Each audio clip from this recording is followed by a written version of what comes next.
Hello guys, তোমরা কেমন আছো? আমি তো খুব ভালো আছি। আজকে গাঠির বড়া নিয়ে এসেছি, বড়া করবো গাঠির। দেখতে থাকো তোমরা। আগে প্রথমেই গাঠি আলু সেদ্ধ করে মেখে নিচ্ছি ভালো মতন। মাখা হয়ে গেল তারপরে দিয়ে দেবো এখানে আমি চাল বাটা দিয়ে দিলাম। তারপরে ভালো মতন মেখে ওটা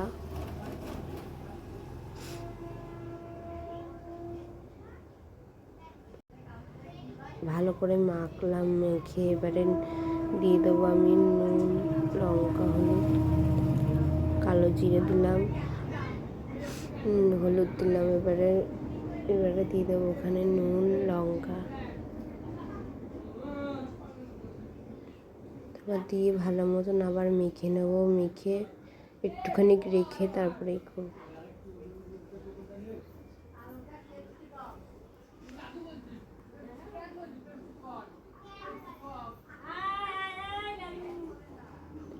গাইস, এবার আমি তেল দিয়ে দিলাম কড়াই তেল দেওয়া হয়ে গেল।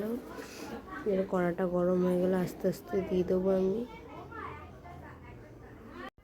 সব তো একবারে হবে না, তাই অল্প অল্প করে ছোট ছোট করে একটু একটু করে দিচ্ছি।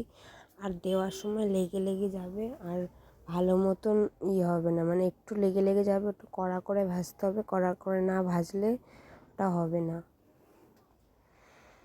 প্রথমে একটু ছাড়া ছাড়া করে রাখতে হবে, না হলে ওঠানোর সময় লেগে যেতে পারে।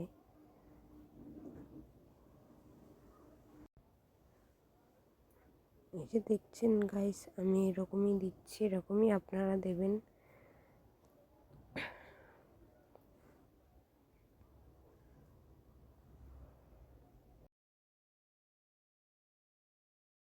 যে কিছুক্ষণ হয়ে গেছে, তাই লাল লাল হয়ে গেছে।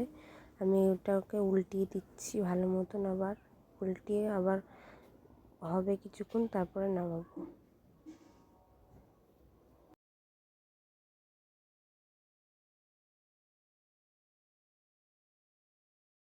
যে গাইস দেখো, আমারটা হয়ে গেছে, মানে একটা লাল হয়ে গেছে বেশি, তাই